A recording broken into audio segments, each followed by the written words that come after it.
আসসালামু আলাইকুম। আজকে আপনাদের মাঝে আমি আরেকটি সুন্দর ডিজাইনের এবং সহজ একটি সেলাই আপনাদের মাঝে শেয়ার করব। তো আপনারা সবাই পুরো ভিডিওটি মনোযোগ সহকারে দেখবেন। তো এই সেলাইটা কিন্তু আমি এর আগে অনেক কয়েকটা ভিডিওতে আপনাদের দেখিয়েছি যে কিভাবে এই সেলাইটা করতে হয়। আর এই সেলাইটা সম্পর্কে আসলে সেভাবে বলার কিছুই নেই, কারণ সচরাচর একদমই যারা নতুন সেলাই শিখছেন তারাও কিন্তু এই সেলাইটা সম্পর্কে ধারণা আছে। আর এই সেলাইটাকে কিন্তু চেন সেলাই বলে। অনেক আপুরাই ডাবল চেন সেলাই করতে একটু সমস্যা হচ্ছে, তো তাদের জন্য মূলত আমি আজকের এই ভিডিও শেয়ার করছি। কারণ আপনারা যদি এই সেলাইটা করতে পারেন তাহলে কিন্তু ডাবল চেন এবং কাটা চেন সেলাই করা কোনো ব্যাপারই হবে না। আপনারা দেখলেই কিন্তু এই সেলাইটা শিখতে পারলে আপনারা ডাবল চেন কাটা চেন অনায়াসেই কিন্তু সেলাইটা করতে পারবেন। এই জন্যই মূলত আজকে আপনাদের মাঝে আমার এই ভিডিওটি শেয়ার করা।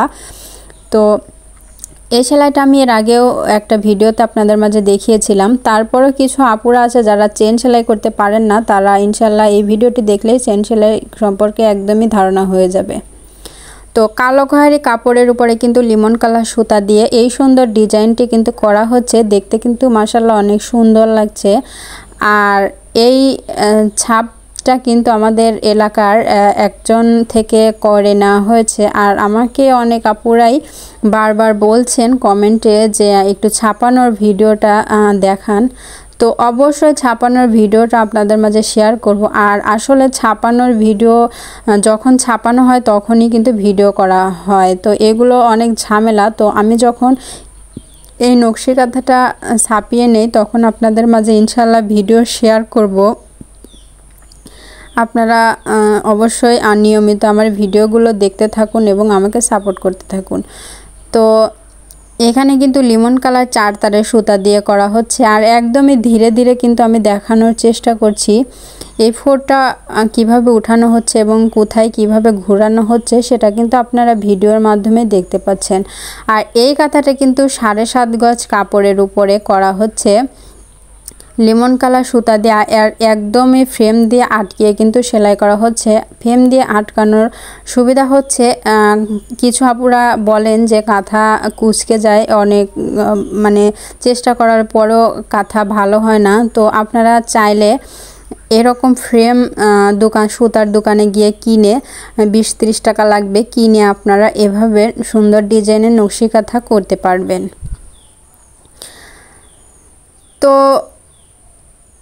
এই ডিজাইনটা কিন্তু এবং এই সেলাইটা আপনারা এই ভিডিও দেখেই কিন্তু বুঝতে পারছেন কিভাবে কিন্তু ফোর উঠানো হচ্ছে। আর এই ডিজাইনটাই আমি মূলত আপনাদের মাঝে বেশি শেয়ার করি, কারণ আমাদের আশেপাশে সবাই যখন একসঙ্গে এই নকশি কাঁথা সেলাই করি তো সবাই কিন্তু এই ডিজাইনটাই ছাপানো হয়েছে এবং একসঙ্গে সবাই মিলে বলা হয় যে আজকে একটা ফুল উঠাবো, কে আগে উঠাবে এবং কে পরে উঠাবে। সেইভাবেই কিন্তু প্রতিযোগিতামূলক কিন্তু এই ফুলগুলো সবাই ছাপিয়ে নেওয়া হয়েছে এবং এভাবেই কিন্তু ক্রমাগত সেলাই করা হচ্ছে। তো এজন্য আপনারা হয়তো বলতে পারেন একই ফুল আপনি বারবার কেন দেখান। আসলে আমাদের এলাকায় সবাই কিন্তু এই ফুলটা বেশি পছন্দ করে এবং এটাই বেশি ছাপিয়ে থাকে। আবার কিছু কিছু লোক আছে যারা অন্য ফুলও কিন্তু সেলাই করে থাকে। তো যাই হোক, এই ভিডিওটি আপনাদের কাছে কেমন লাগছে অবশ্যই জানাবেন। আর সেলাই সম্পর্কে কোনো প্রশ্ন থেকে থাকলে অবশ্যই কমেন্ট করবেন।